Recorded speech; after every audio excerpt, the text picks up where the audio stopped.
Islam. Do I have to go over that again? Sunni and Shia? No, no, okay.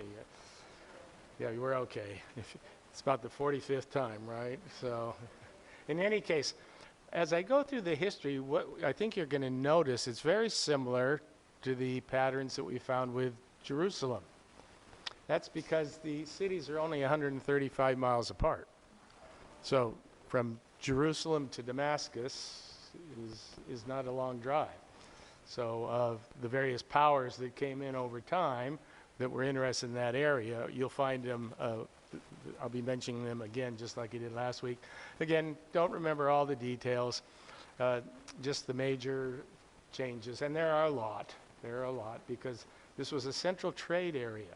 This whole area, that's why it was so important to be controlled politically, especially trade from India. When the sea trade broke down, when the land trade broke down, then it would come across sea to southern Arabia, up Yemen, and up through that whole area. So, just a reminder. So,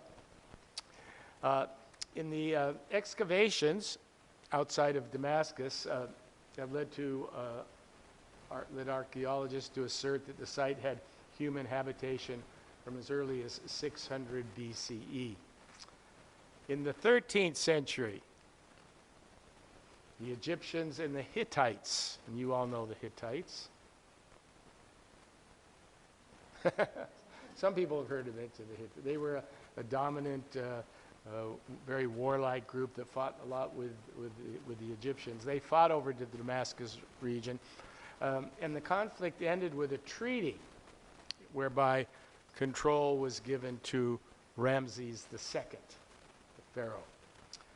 The Hebrew Bible gives several accounts of Damascus's history, mainly in its interaction with the kingdoms of Israel and Judah. Remember the difference between the two? Judah was to the south, Israel to the north. King David had united them, and there are actually texts mentioning King David's battles against the rulers of Damascus. Did I skip ahead one? Yeah. Beginning in 856 BCE, the Assyrians began to invade, and in 732, Damascus was conquered and became a province of the Assyrian Empire. These are the same Assyrians who will later defeat northern Israel, and then after that, the Babylonians will conquer Judah. In 532 BCE, we have the Achaemenid Empire taking control. They were from Persia, or today's Iran. You might remember that Cyrus the Great was the one who ended the Babylonian captivity. And this Damascus and that area formed an integral part of the empire. It's mentioned by the famous Greek historian Herodotus as being an extremely important city for its trade. 331 BCE, Alexander the Great. The Greeks now get into the fray.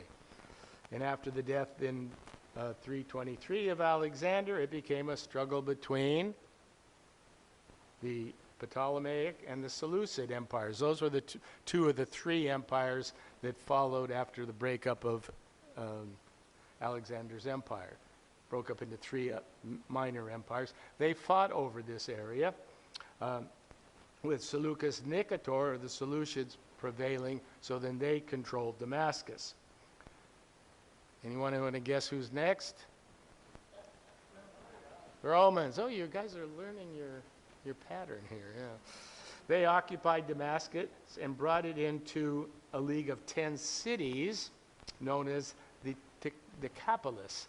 Deca as in decathlon, meaning 10, polis cities, which in turn was incorporated into what became known as the Roman province of Syria. During the Pax Romana, which means the Roman peace, which was from 27 BCE to 180 CE, Damascus became a thriving commercial center. It was a center of the caravan routes which arrived from southern Arabia, Petra, which is in Jordan, and even China. So it was a major trading hub. That's why it was so valued.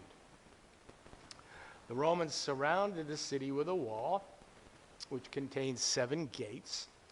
Only one still exists today. It's known as the Bab Shariki, which means the Eastern Gate. In early Christianity, we should know who this is.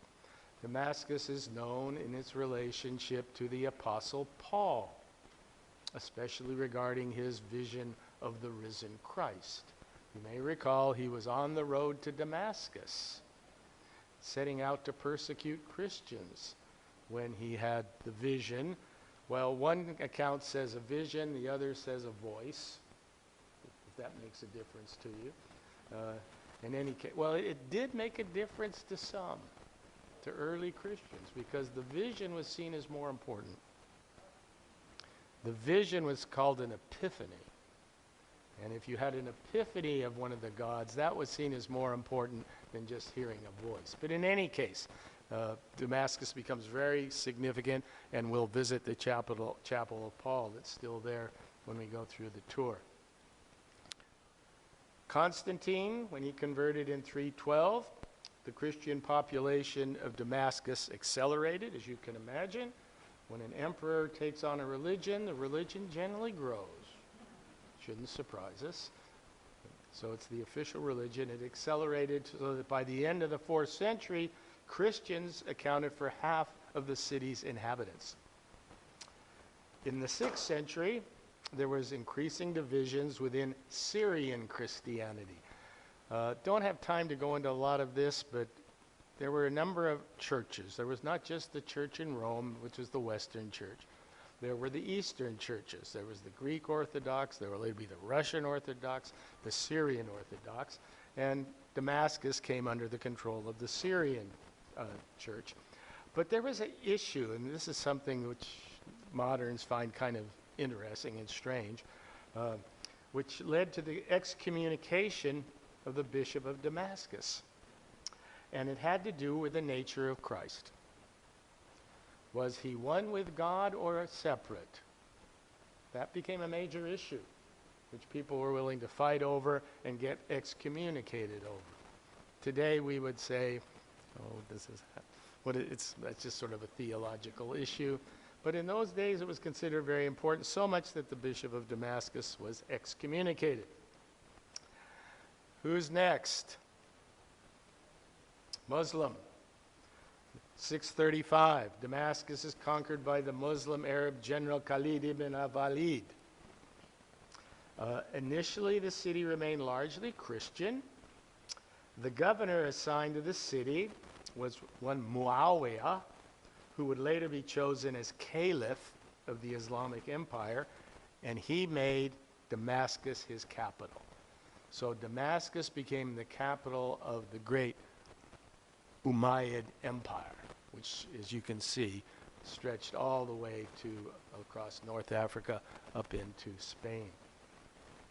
Arabic was established as the official language. Why should that be important? How do you get on in higher administration or in higher jobs if you don't know the language? Let's say tomorrow we made Spanish the official language of California. How many of those in higher administrative positions would be in trouble?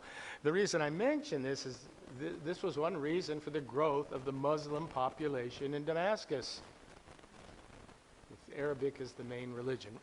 Sometimes we don't recognize how significant language is in terms of a power structure. During this time, there was the construction of the Grand Mosque of Damascus. Just show you briefly here in the distance. We're going to spend some time during the tour going over the details. One of the great mosques of the Islamic world. Building took place between 706 and 715 CE. Then in 1174, do you remember him? Saladin. He was the hero of the Third Crusade that drove the Christians out of Jerusalem. Remember, in the First Crusade, Jerusalem was conquered by the Christians, in quite a violent way. By the Third Crusade in 1174, Saladin, so he was seen as a great hero in the Islamic world.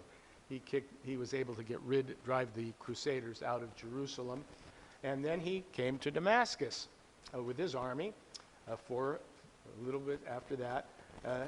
Brief siege, and then he installed himself in the city castle, and the inhabitants paid homage to him as the new ruler of Damascus. He died of a fever March 4th, 1193. Now this is a tradition, but it's interesting. So in his possession at the time of his death was 1 piece of gold and 40 pieces of silver. Now this was the main ruler of, it's said that in his later life he decided to become ascetic, to give up the world and turn towards what the realm that he realized he was headed for, and that would have been Islamic paradise. And he felt that it was probably better to not have a lot of worldly wealth. So the story is that he gave it up to the poor, leaving nothing to even pay for his funeral. We'll visit his site as well. Next, so you should get, this pattern is universal in this area of the world. 1516, the Ottomans conquered Damascus, maintained control for the next 400 years. If we went back 400 years from now, where would we be? 1600? 1623? 1624? That shows you how long they were able to control that city. About the time that the first settlers were coming from the British colonial into the U.S. and what will be the U.S. So under Ottoman rule, Christians and Jews were allowed to freely practice their religions. The Ottomans were very universal. They allowed for all religions, Islam, Christianity, Judaism, as long as you didn't bother the status quo, as long as you didn't threaten the empire. You can believe any god you want to. They inherited that sort of from the Romans.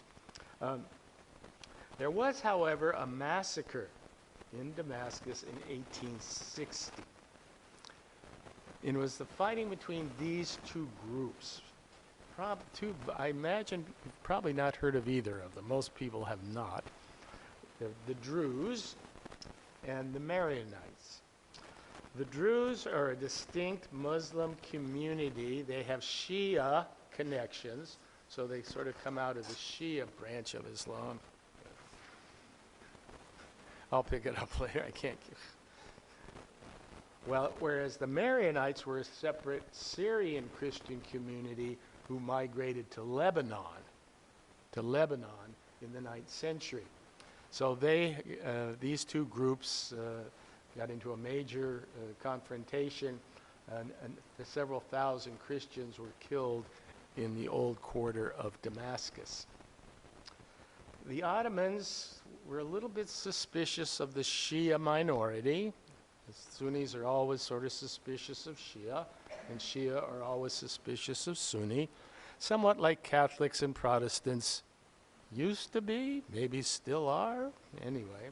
But you can remember, if you remember Ireland and Northern Ireland. So they were suspicious of them, and that led to a sort of a pushing down of their power. I should have said Syria is, did I say this, dominantly Sunni?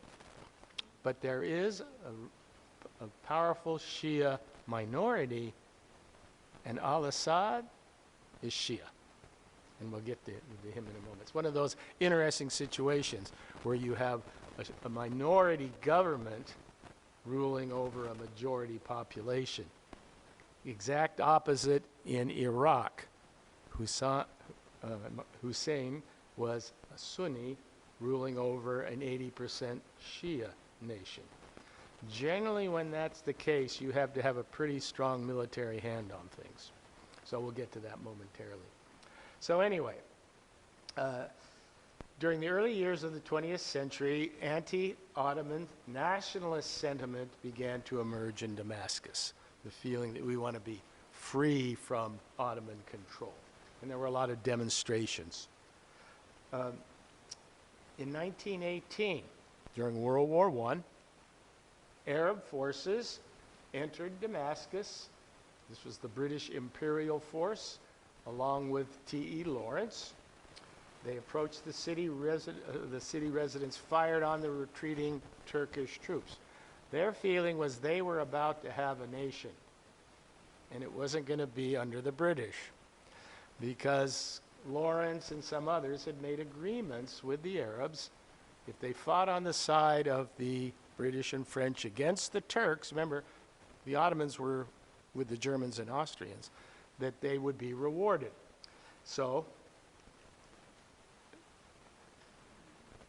the Arab leader Faisal was, once they came into Damascus with the British force and T.E. Lawrence, was proclaimed king of Syria by the residents. But there had been a secret agreement between the French and the British, known as the Sykes-Picot Agreement, where the powers arranged the partition of the Ottoman Arab East between them, which stopped any hope for Syrian independence. I think we mentioned last week the British mandate in Palestine. That was part of this agreement. The French got Syria and Lebanon.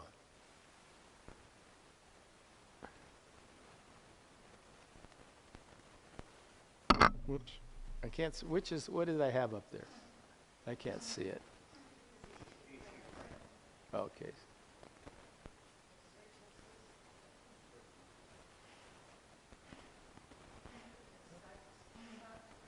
Yeah, I'm just a little bit behind. Okay. So this agreement, and then the Versailles Peace Conference granted France a mandate over Syria and the British over Palestine. Nearly all Syrians were hostile to the mandate and demonstrated by numerous revolts over the following years, including a major insurgency between 1925 and 1927. Is that? Yeah, I think that's it. But, of course, the French had much greater military power and were able to maintain their control. So in September of 36, Syria and France negotiated a treaty of independence. It looked like Syria was going to get its independence in 1936. However, the French legislators sort of balked at ratifying the treaty for the next few years, and then something happened to France in 1940. It fell to the Nazis, and it came under control of the Vichy government. So during that time, there was the Vichy government, which was really a Nazi puppet government, and the Free French forces were based in London. De Gaulle had gone to England. So in terms of Syria, this put any hope of independence off. But eventually in 41, the Free French forces, these were de Gaulle's forces, occupied the country along with the British. So they are able to kick the Vichy elements out. French troops remained in Syria until 1946, when continuing pressure from Syrian nationalist groups and the British forced them to finally evacuate, leaving the country in the hands of a Republican government whose capital was Damascus. So this is independence under a Republican government. The next 15 years, characterized by great political instability, as all these different political factions in Syria are fighting for power. And there were numerous coups. Should I tell that bad joke? The country was going cuckoo. No, that's a bad joke. Anyway, there were, I think, 7 or 8 coups within 15 years. Eventually, in 1970, Defense Minister Hafez al-Assad, on the left, established himself as the Syrian president. He belonged to a Shia minority known as the Alawids, and he was ruling over a country that was majority Sunni. And when he died, in June of 2000, his son, Bashar al-Assad, took power. It's like, yeah, you find it in front of all names, usually. And he still remains in power today, despite a prolonged civil war, which began back in 2011. You may remember 2010 was the Arab Spring, and that brought about demonstrations in Syria. They wanted a peaceful switch to a more democratic government. Well, it ended up in a very terrible civil war between groups of moderate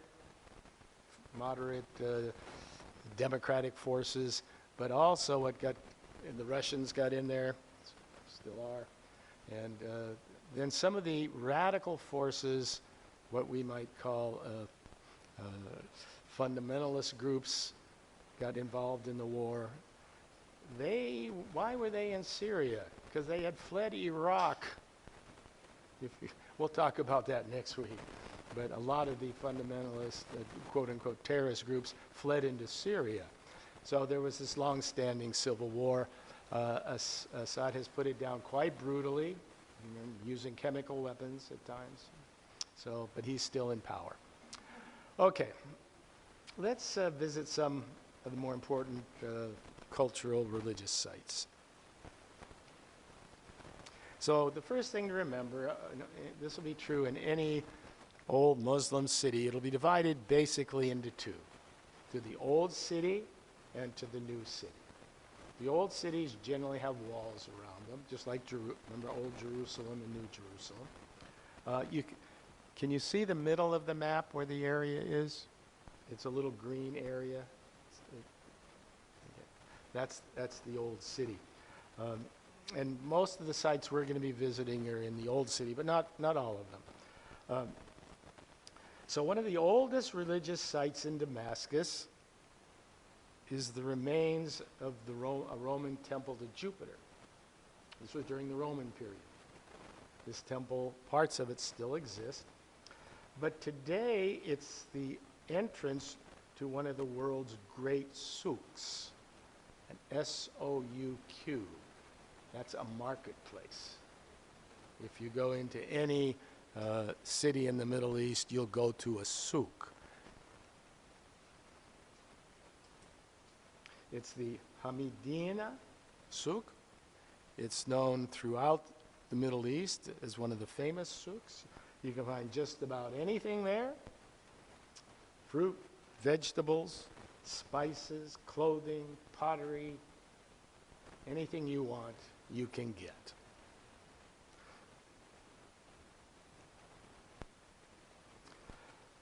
So there are a number of famous Christian sites in the city, in the old city. There's the Camarillo Cathedral. There's St. John's Church. There's St. Paul's Cathedral. And there's the House of St. Ananias. So let's take a look at all of those. The al-Camarillo Cathedral is one of the oldest Greek Orthodox churches in the world, originally built in the 2nd century CE. After the Muslim conquest of Damascus, the church was closed until 706 CE, when the Caliph ordered it returned to the Christians. Now, why did he do that? Was he just a nice guy? Well, maybe, but there was some compensation. And that was for the Church of John the Baptist, which was then turned into the Umayyad Mosque, which we will see later. So it's sort of a trade. Concerning the church, this church, the 12th century Muslim traveler and geographer Ibn Jubayr wrote, "Inside the town there is a church, which is very important to the Christians. It is known as the Church of Mary. It is second in importance only after the Church of Jerusalem. Remember Mary's church in Jerusalem, where her tomb is that we visited?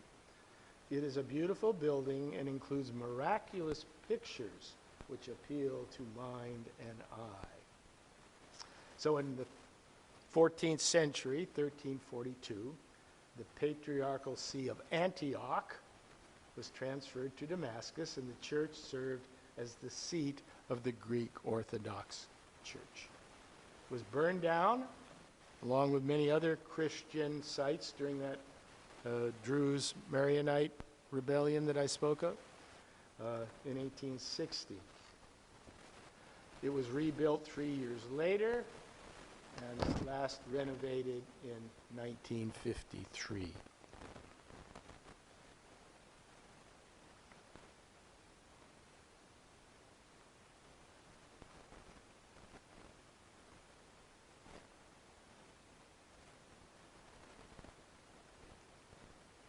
Nearby is the Church of St. John of Damascus. Again, a Greek Orthodox church dedicated to one Yohanna Mansur bin Sayyun, better known as St. John of Damascus in English. He was one of the most important figures of Eastern Christianity during the Umayyad period, during the Islamic period, who wrote a large number of theological treatises. He wrote poetry, both in Greek and Aramaic. Ottoman officials granted the property to the church in 1856, and the building was constructed shortly thereafter. Can you notice the icons at the back? What is an icon? An icon is generally a painting, a devotional painting. It can be mosaic, but generally painting of either a saint or some religious figure. It's used during worship. These are worship, they're prayed to. And they're very popular in Eastern Christianity, especially Syrian, Russian, Greek Orthodoxy. So these, you can see it on the side there a little closer. So to the southeast of the Church of Mary is St. Paul's Chapel.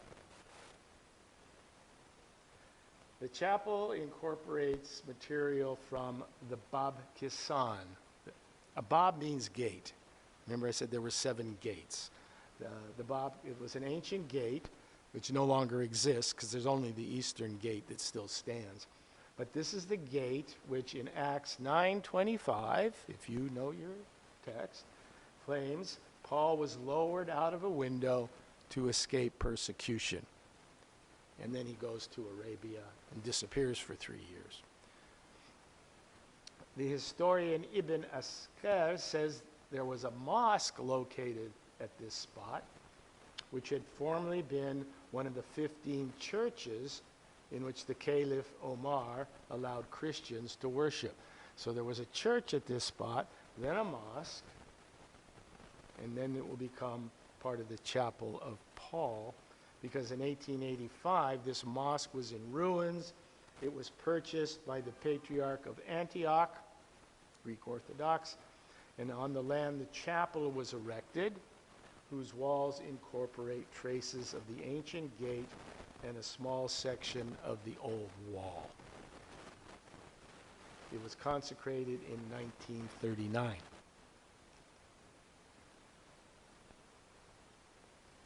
Here's the image of the interior.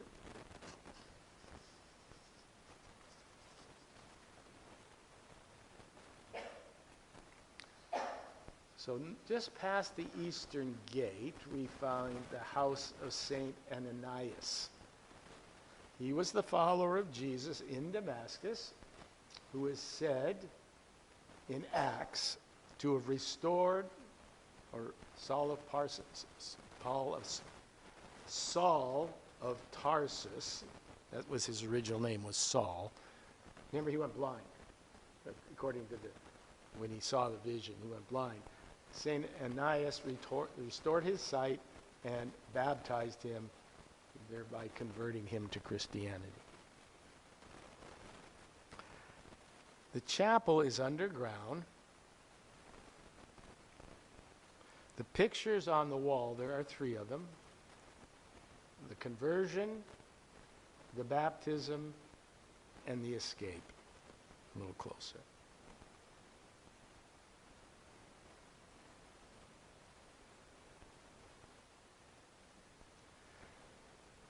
There are also some Christian sites outside the city proper, outside the old city, and even parts of the new city in what we call the outer regions. There is this convent to St. Thelka. It lies in a village 45 miles northeast of the city. According to legend, St. Thelka belonged to a noble Roman family. However, she desired the Christian life. And at the age of 18, she did a terrible thing. She broke off her engagement that her father had arranged with another Roman aristocrat and fled from her home. She was serious about what she wanted. Soldiers pursued her, intent on putting her to death, and they were closing in upon her as she crossed the 3rd range of the Kalamun Mountains. Near Malula, the tradition says she found the way blocked by a rocky height. It's one of those stories. You're fleeing, and suddenly there's the wall. And they're coming after you. So what do you do at that point? You pray. So at that moment, she began to pray for God's mercy. This is the tradition. You can do with it as you wish. And the barrier was miraculously divided, allowing her to pass through into a grotto where she lived for the rest of her life. And there is now a convent there. Nice story.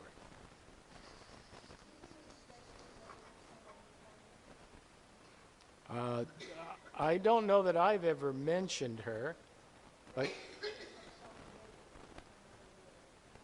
possibly. There are a couple stories of women fleeing and being miraculously saved by Allah. So it could well be. But that was in Islam. This is the Christian version. So turning briefly to Judaism, in the suburb of Jobar, which is the Jewish quarter, it's at the upper right from the old city. Can you see where the old city is? If you just go a little bit up to the right on the map, can you see it? The middle, it says old city. Then there's Jobar. It's only about 1.5 miles from the old city. There's the Eliyahu Hanavi synagogue. The synagogue was built atop a cave, traditionally thought to have been a spot where the prophet Elijah once rested. Earliest verifiable literary sources indicate this synagogue was medieval in origin and had been a place of Jewish pilgrimage for many centuries. Remember, there's no Jewish temple. There are only synagogues. Jewish temples were in Jerusalem, and both have been destroyed. So I think I said this last time. You may see temple so-and-so, but it's a synagogue. And the Jews hope for the return at one time in the future where that temple will be rebuilt. So it's part of the eschatology of Judaism. In any case, it's also said to have been the place where Elijah anointed Elijah as his successor. And that's recounted in 1 Kings 19:19. The synagogue was destroyed May 2014 during the Syrian civil war. Both rebels and Syrian army accused each other of being responsible. The world media has claimed that it was probably the Syrian army hitting the synagogue while targeting a nearby rebel enclave. We've seen this in Gaza, right, where churches and mosques have been hit as part of collateral damage. There's some evidence pointing to the rebel forces, but no one quite knows who was responsible for the destruction. So, as one might expect in Damascus, there are a number of grand mosques, or Friday mosques. Do you remember the grand mosques are called Friday mosques because that's where people go to pray together on Friday. Other days of the week, people go to the mosque in and out or pray at home. But Friday is when you get the large number going. If you've ever seen pictures of lines of people, those are taking place at a grand mosque or a Friday mosque. And this mosque of Damascus is one of the most famous of those mosques.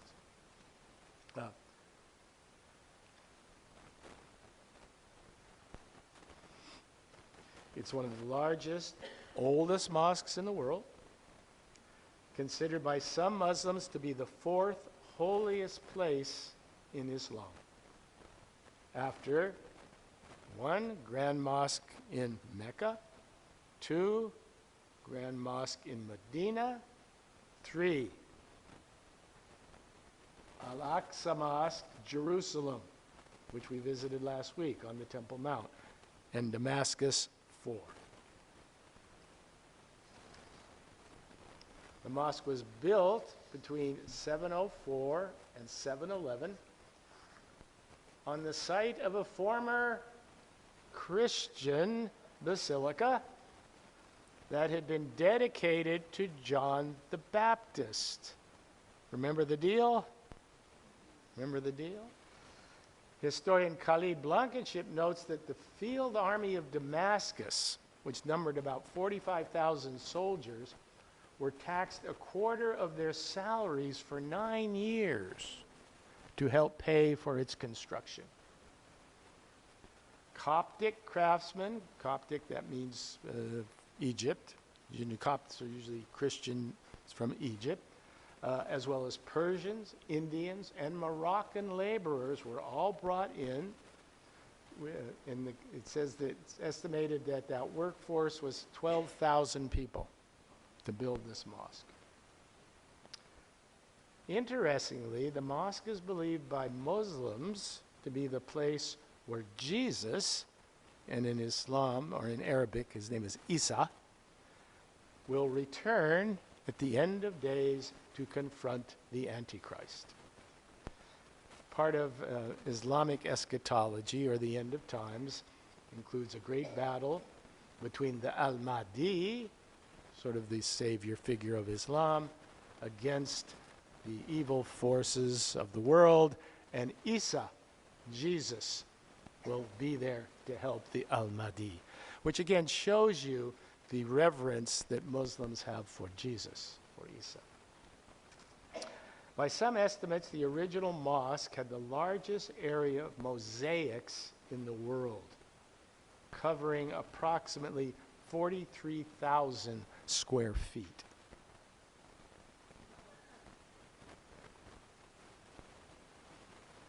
Byzantine artists were employed to create the mosaics, which depict landscapes and buildings in characteristic late Roman style.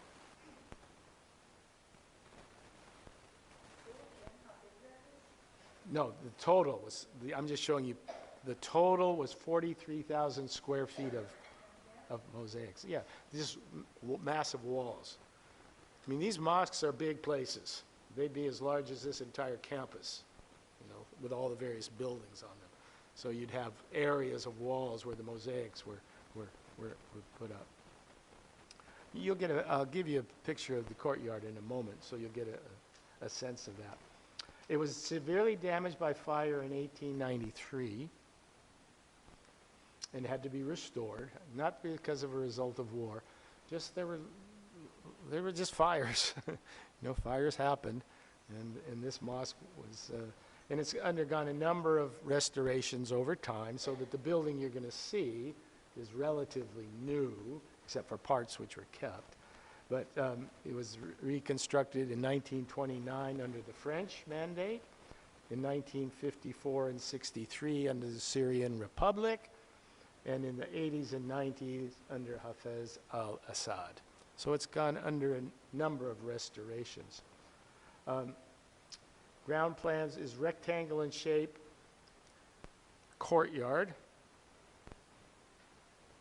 occupies the northern part of the mosque complex. Can you see the size of that courtyard? Let's give you another view of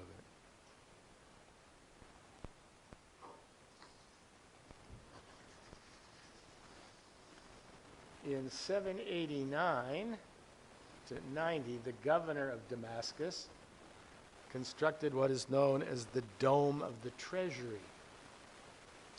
That's where the mosque's funds were kept.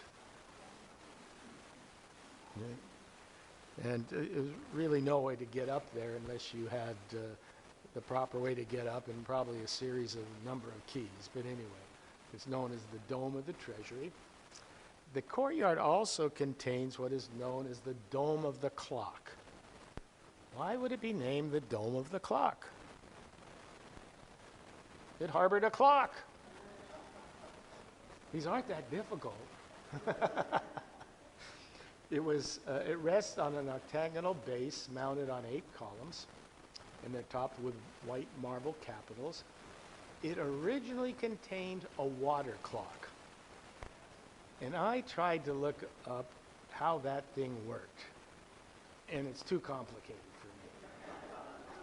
So if you're interested in how water clocks work, go home tonight and Google water clock and see if you can understand that. I didn't quite understand it. It's also famous for its 3 minarets. Remember what a minaret is? That's the tower where the muezzin goes up to call the faithful to prayer. First, there's the minaret of the bride. First built back in the 9th century, but it's been reconstructed a couple of times. According to legend, the minaret is named after the daughter of the merchant who provided the lead for the minaret's roof, and who was also married to the governor of Damascus. She was the bride of Damascus. The minaret of Jesus, or Isa, is located in the southeast corner. It's 253 feet in height. It was built in 1247.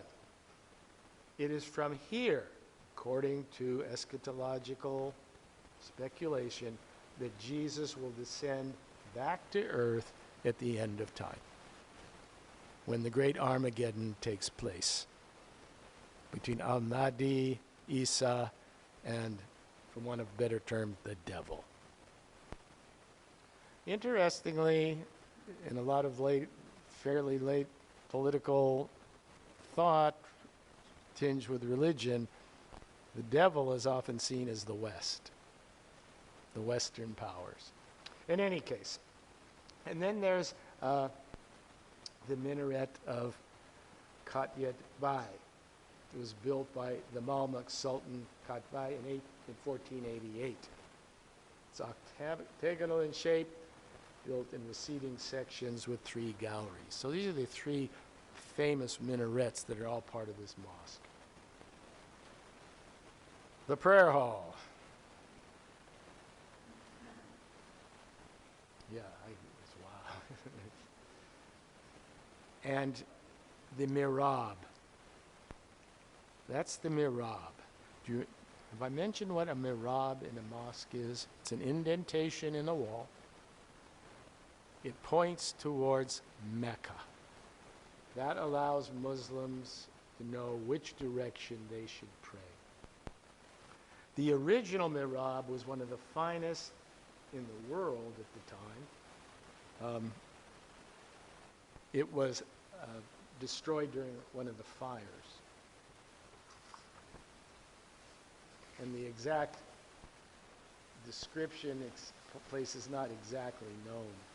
But it was famous. We have all sorts of written references to it.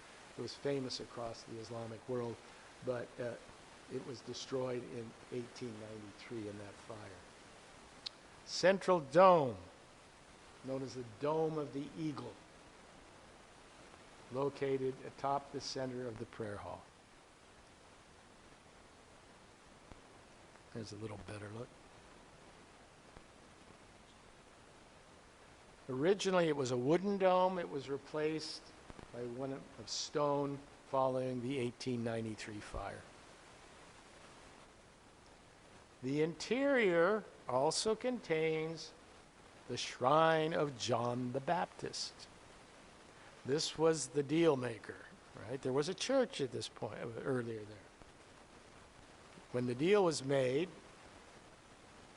it became a mosque, but the shrine of John the Baptist is still inside of it. Because Muslims hold John the Baptist, just as they hold Jesus, as very sacred, a very sacred individual. The Muslim historian Ibn al-Faqih tells the story that during the mosque's construction, workers found a cave-shaped chapel which had a box containing the head of John the Baptist. If you want to know where his left arm is, it's where it's in Italy. It'll come to me. And anyway, we've seen it. It's encased in sort of a bronze holder, but where the famous horse race is. Siena, yes, thank you. It's in Siena. But in any case, so this was found, and upon examining it, the governor ordered the head to be buried under a specific pillar in the mosque that was later inlaid with marble. Now this is the next one is a very important event in my mind.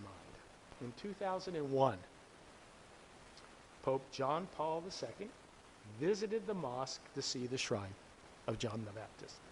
It was the first time a pope had paid a visit to a mosque. So he went into the mosque. The mosque also holds great significance for Shia Muslims. So the Umayyad Mosque is basically a Sunni mosque, but it has importance for Shia Muslims, as this was the destination of Imam Hussein. Oh, that's all right.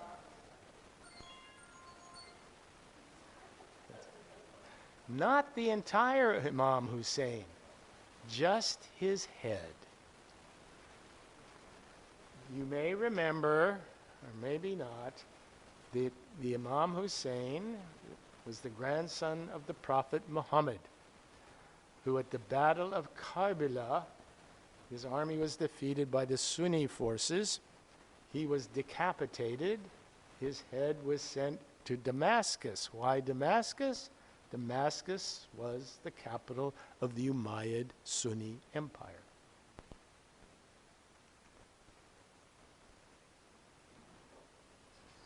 And it is this regard that the mosque contains a metallic cuboid indentation, which you can see there in one of its walls, which marks the place where the head of Hussein was kept for display by the Umayyad Caliph Yazid.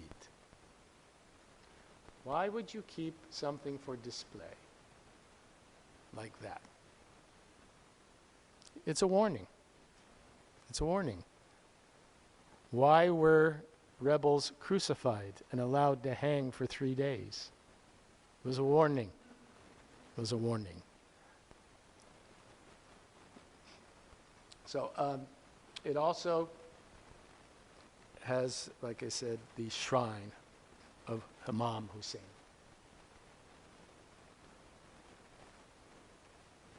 And here's a night view of the mosque. Okay, just behind the mosque is Saladin's mausoleum. Remember Saladin? The hero of the Third Crusade. Known as Saladin the Great, Sunni Muslim Kurd, came from Kurdish background. Became the first sultan of both Egypt and Syria. So he was a very powerful sultan.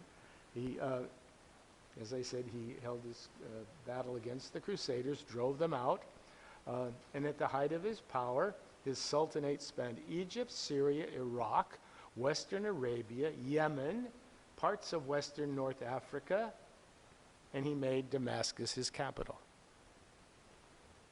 He died, like I said, according to tradition, in poverty, March of 1193. The mausoleum was originally built by his son, and his body was temporarily interred at the citadel until the construction was completed in 1196. It was rebuilt in 1898, and this is interesting, under the patronage of this man, the German Emperor Wilhelm II. I know you're all asking, why? Well, he financed the repairs after he had visited Damascus, found it in a state of repair. Not so, he admired Saladin as a great warrior, but it wasn't just religious, it also had its political side, because he was very much interested in creating relations between Turkey and Germany.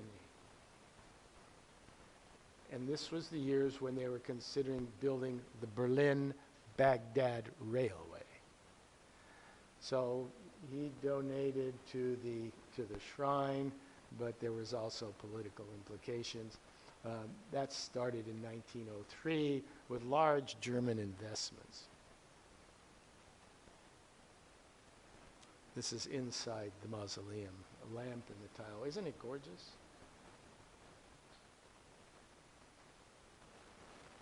And the interior holds two sarcophagi, plural of sarcophagus.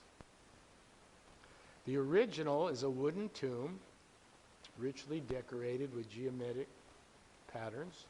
This is where his body is. It's in the wooden. The second is a marble coffin, a gift from the just mentioned German Emperor Wilhelm II. So a short distance from the Umayyad Mosque is another mosque known as the Sayyida Ruqayya Mosque. It contains the grave of Ruqayya bin Hussein, the young daughter of Imam Hussein, who, as previously mentioned, was martyred at Karbala. She was 4 at the time, and she was taken with all of his relatives and those warriors who remained back to Damascus as prisoners. And I just want to mention an event that's celebrated in relationship to this martyrdom of Hussein. We'll see it in much more detail next week when we go to Baghdad, but it is something called Ashura. It's commemorated every year to commemorate that battle where Hussein was martyred and then his head taken to Damascus and the rest of his family there as well. On Ashura, Shia Muslims observe a complete day of mourning, O-U-R-N-I-N-G, and they wear special mourning attire. Mourning shows them how they can wash away their sins. A popular Shia saying has it that a single tear shed for Hussein washes away 100 sins. This is the devotional side of Islam. You find it in every religion. Okay? The idea of complete devotion to a figure being able to be a way of getting rid of your sins. Okay, returning to her story. After the battle, and this was in Iraq, they walk them to Damascus. They don't put them on a plane. So all these people, and they're not treated very well, as you can imagine. They're seen as traitors. She died at the age of 4 in prison in Damascus, where her body was originally buried. Years later, upon the flooding of her gravesite, her grave was reopened.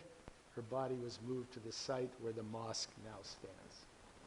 So this mosque is in commemoration of this 4-year-old girl, grandson of Imam Hussein. It was built in 1985 around the mausoleum with substantial amounts of mirror and gold work. Let's look at some of the images.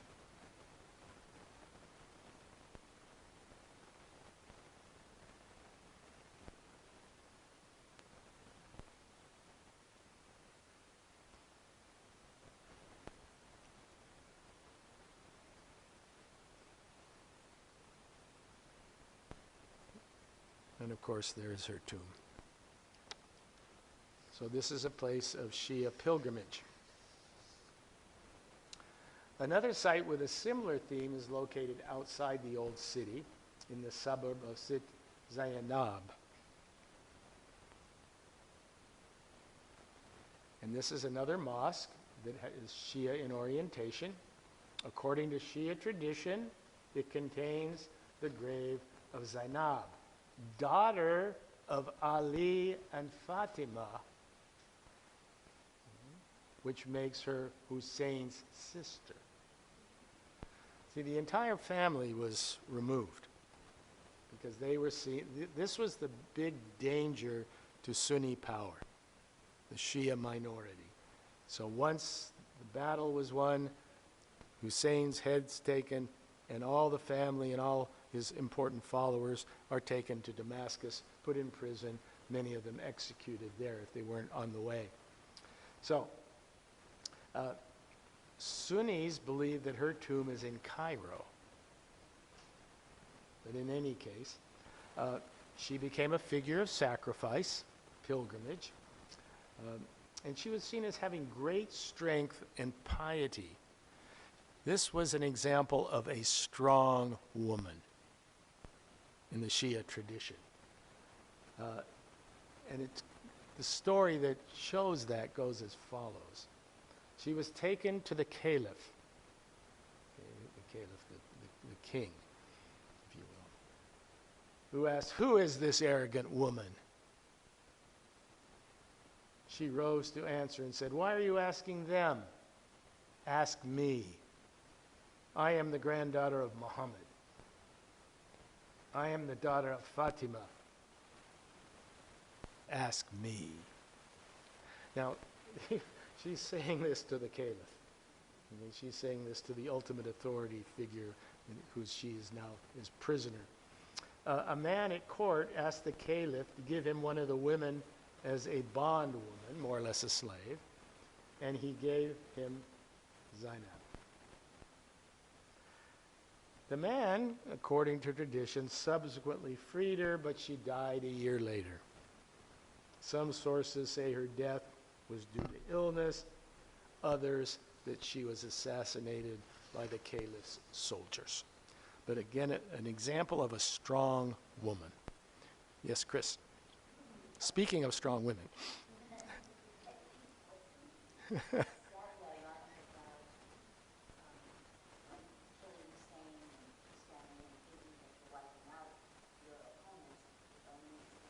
Yeah.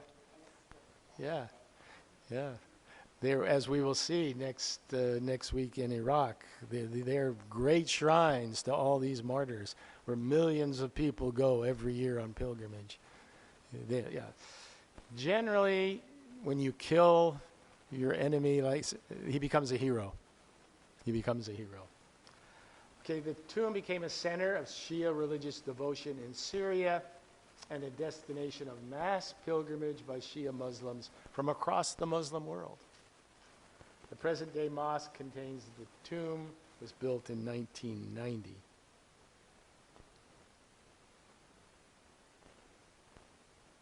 It's known for this majestic dome, as well as its beautiful tile work.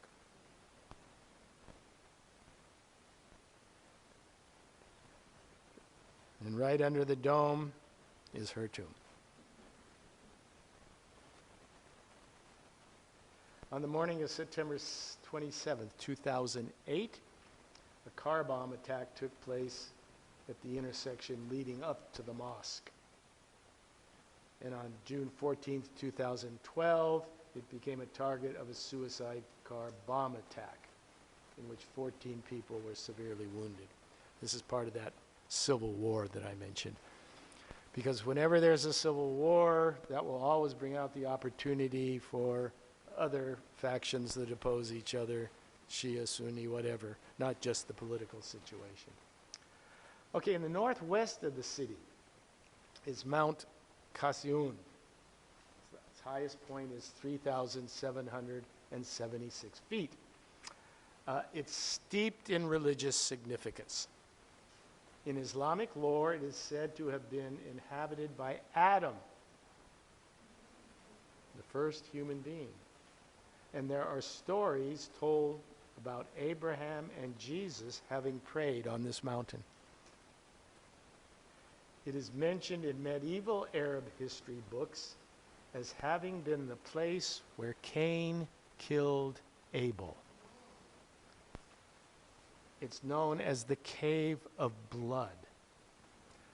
And it has a small mosque which marks the spot. Can you see on that small building at the top of the hill? That's a small mosque. Oh, there it is, sorry. That's the small mosque over which is the Cave of Blood.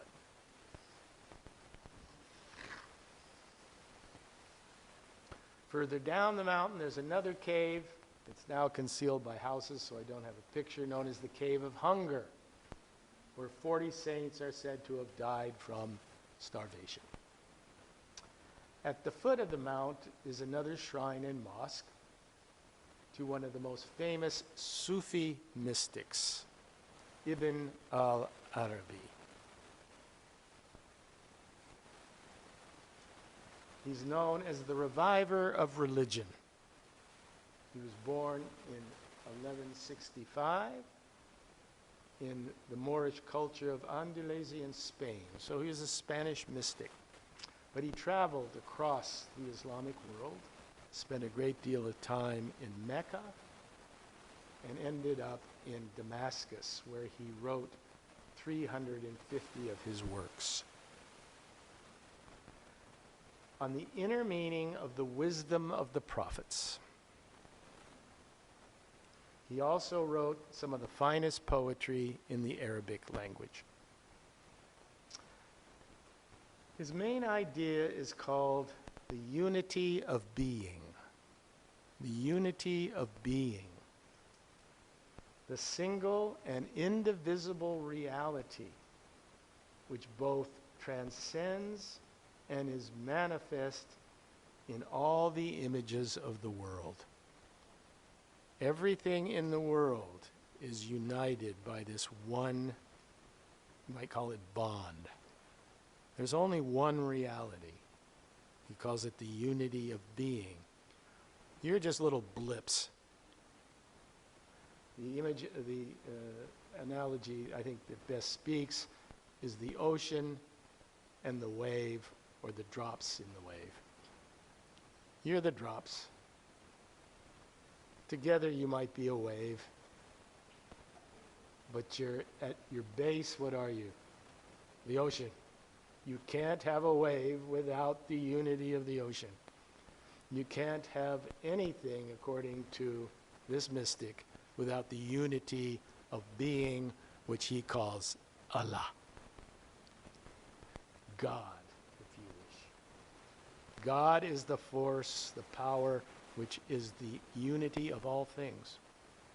Nothing is separate from it. We might think we're separate, but according to this idea, we are not. And that is our salvation. Because it's our separateness that is the cause of our suffering. It is the cause of our anger. It is the cause of our resentment. Once you feel this sense of unity of being, you're the ocean. Or part of it. You're not the ocean by yourself. And what more could you want than that? So, this is what he wrote. I'll finish up with just a couple of sentences. It is he, who is revealed in every face, sought in every sign, gazed upon by every eye, worshipped in every object of worship, and pursued in the unseen and the visible. Not a single one of his creatures can fail to find him in its primordial and original nature. That's all there is. Al-Wahid. Okay, so that takes us through Damascus. Here's his Tyrian tomb. Yeah, so you can see Damascus is a very rich city for both the Christian and the Islamic traditions. Some wonderful sights to see there. I don't know that you want to be going to Damascus anytime soon, but, you know, next week we'll be going to Baghdad, and I'm pretty sure you don't want to go to Baghdad either. But it has a great history with all sorts of cultural and religious sites that we'll take a look at. Okay, we'll see you next time.